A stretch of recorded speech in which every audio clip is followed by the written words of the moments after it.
அன்பு நண்பர்களுக்கு வணக்கம். நேரம் நல்ல நேரம் சேனலுக்கு உங்கள் எல்லோரையும் வருக வருக என வரவேற்கிறோம். இதுவரை எங்களது சேனலுக்கு ஆதரவளித்த அனைத்து நல்ல உள்ளங்களுக்கும் நன்றி. இந்த பதிவில் நம்ம ஒவ்வொரு நட்சத்திரத்திற்கும் முறையான பொருத்தமுள்ள நட்சத்திரங்களை ஒவ்வொரு மணமகளுக்கும் மணமகனுக்கும் நம்ம பார்க்க போகிறோம். அதை பற்றின பதிவை தான் இதில் விரிவாக நம்ம பார்க்க இருக்கோம். கடவுள் அமைத்து வைத்த மேடை இணைக்கும் கல்யாண மாலை, இன்னார்க்கு இன்னார் என்று எழுதி வைத்தானே தேவன் அன்று. கடவுள் அமைத்து வைத்த மேடை இணைக்கும் கல்யாண மாலை. என்னடா பாட்டோட ஆரம்பிக்கிறேன்னு நினைக்கிறீங்களா? இந்த பாட்டுல இருக்கக்கூடிய விஷயம்தான் நம்மளோட வாழ்வியலா இருக்கு. ஒவ்வொருத்தருக்கும் அமையக்கூடிய வாழ்க்கை துணை நம்ம எதிர்பார்த்தது போல சிலருக்கு அமையுது, எதிர்பார்க்காதது போல பலருக்கு அமையுது. இதெல்லாம் எங்க போய் கனெக்ட் ஆகுது அப்படின்னு பாத்தீங்கன்னா, ஜோதிடத்துல விதி மதி கதி அப்படின்ட்டு சொல்லுவாங்க. அப்போ நம்மளுக்கு இது விதிக்கப்பட்டது அப்படின்றது ஒண்ணு இருக்கும். நம்ம மதியால, அதாவது அறிவால மாற்றிக்கொண்டு அதன் மூலமா வாழணும்ட்டு ஒரு முறை இருக்கு. இது எல்லாம் இல்லாம இப்படித்தான் உனக்கு ஃபிக்ஸ் பண்ணி இருக்கு அப்படின்றது மாதிரி கதி, இதுதான் கதி அப்படின்றது மாதிரி சொல்லப்பட்ட விஷயங்களும் இந்த ஜோதிடத்துல அடங்கி இருக்கிறதுனால ஒவ்வொருத்தருக்கும் இறைவன் எங்கேயோ ஏதோ ஒரு இடத்துல தனது வாழ்க்கை துணையை வச்சிருப்பாங்க. அப்படி பார்க்கும்போது ஒவ்வொரு நட்சத்திரத்துக்கும் பாத்தீங்கன்னா நம்மளோட கர்மா விதி, நம்மளோட இந்த பிறப்புல நமக்கான கதி என்ன அப்படின்றதுக்கு தகுந்தது மாதிரி சில நட்சத்திரங்கள் இருக்கு. அந்த நட்சத்திரத்துல இருக்கக்கூடிய வரன்களை நம்ம பிள்ளைங்களுக்கோ பேர பிள்ளைங்களுக்கோ குழந்தைங்களுக்கோ பாத்தீங்கன்னா அந்த திருமண வயது வரும் பொழுது நம்ம செலக்ட் பண்ணி செய்யும் பொழுது அவங்களோட வாழ்க்கை சிறப்பா இருக்கும். ஏன்னா ஏற்கனவே நம்மளோட சேனல்ல அந்த திருமண பொருத்தத்தை பத்தி தெளிவா நம்ம பேசியிருக்கோம். அதுல என்னென்ன குறைபாடுகள் இருக்கு அதை நிவர்த்தி பண்ணி இப்ப எங்களோட அனுபவத்துல நான் நிறைய பேருக்கு பொருத்தம் பார்த்து கொடுத்த வகையில என்னோட அனுபவங்களுக்கு தகுந்தது மாதிரி சக்சஸ் ஆன அந்த சில பொருத்தங்களை மட்டும் நம்ம ஒவ்வொரு நட்சத்திரத்துக்கும் வரிசையா நம்ம பார்க்க இருக்கிறோம்.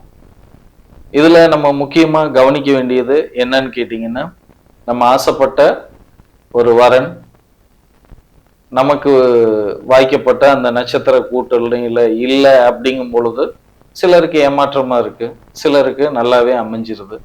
சில பேர் கல்யாணத்துக்கு பின்னாடி செட்டில் ஆயிடுறாங்க, சில பேர் கொஞ்சம் கஷ்டப்படுறது மாதிரி இருக்கு. அப்போ இதுக்கு எல்லாத்துக்குமே காரணம் என்ன அப்படின்னு பார்க்கும் பொழுது நம்மளுடைய கர்மா, நம்ம முன்னோர் வழி கர்மா, இது எல்லாம் சேர்ந்துதான் நமக்கு வரக்கூடிய வாழ்க்கை துணையை அமைக்குது. அப்படின்னு பார்க்கும் பொழுது இந்த திருமண பொருத்தம் பார்க்கறதுல முக்கியமா சூரியன் எந்த சாரத்துல இருக்காரு, சந்திரன் எந்த சாரத்துல இருக்காரோ அந்த நட்சத்திரத்தை தான் நம்ம நட்சத்திரமா எடுத்து அதுக்கு தான் நம்ம பொருத்தம் எல்லாம் பார்க்கிறோம். அதே போல பாத்தீங்கன்னா நம்ம ஜாதகத்துல லக்னம்னு ஒண்ணு இருக்கும்.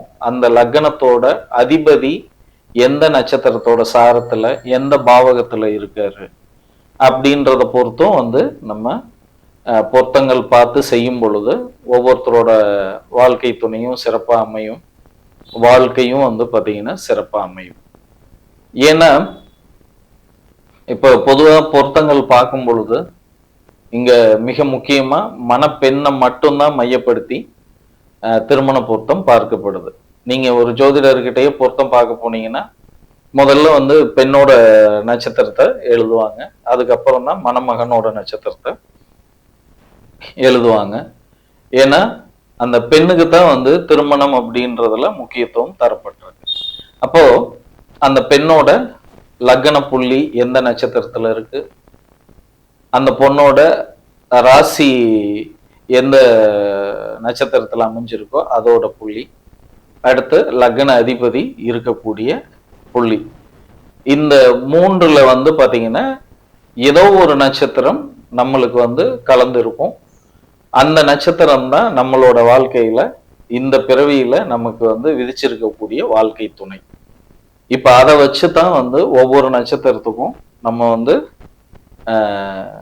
பொருந்தக்கூடிய நட்சத்திரங்களை இந்த பதிவுல மணமகளுக்கு தனியா மணமகனுக்கு தனியா நம்ம பார்க்க இருக்கிறோம். ஏன்னா இப்போ உதாரணத்துக்கு வந்து முதல் நட்சத்திரம் அசுபதி.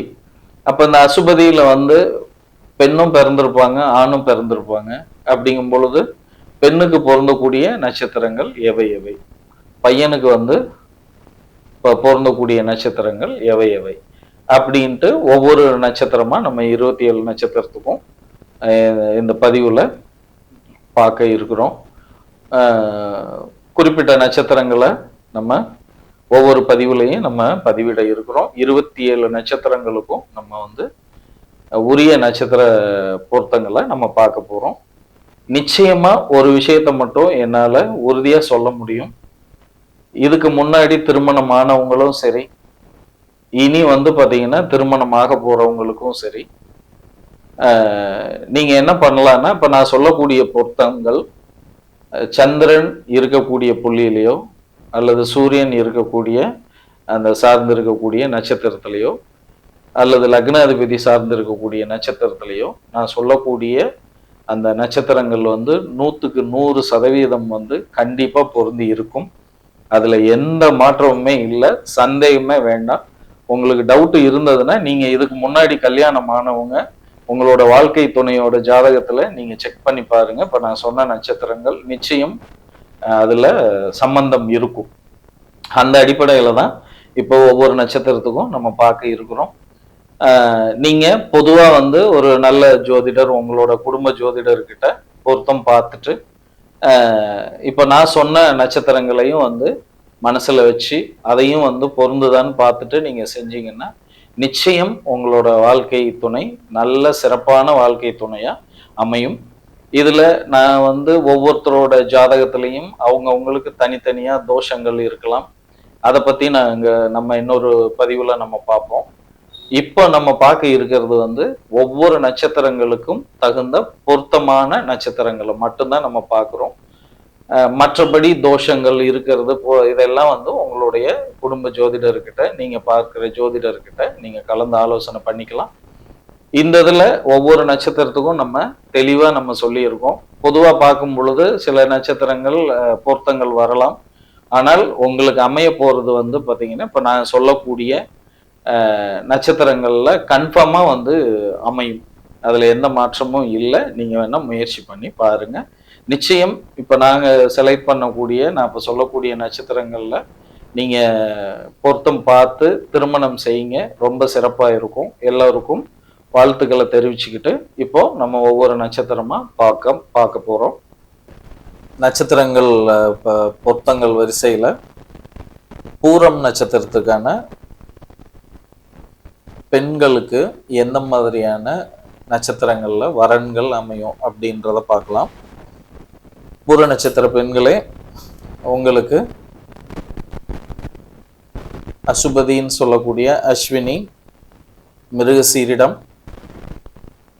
திருவாதிரை, ஆயில்யம், சித்திரை, உத்திராடம், பூரட்டாதி, விசாகம், சதயம், இந்த நட்சத்திரத்துல இருக்கக்கூடிய ஆண்களை உங்களோட வாழ்க்கை துணையை தேர்ந்தெடுத்துக்கும் பொழுது வாழ்க்கை உங்களுக்கு ரொம்ப நல்ல அற்புதமா அமையும்.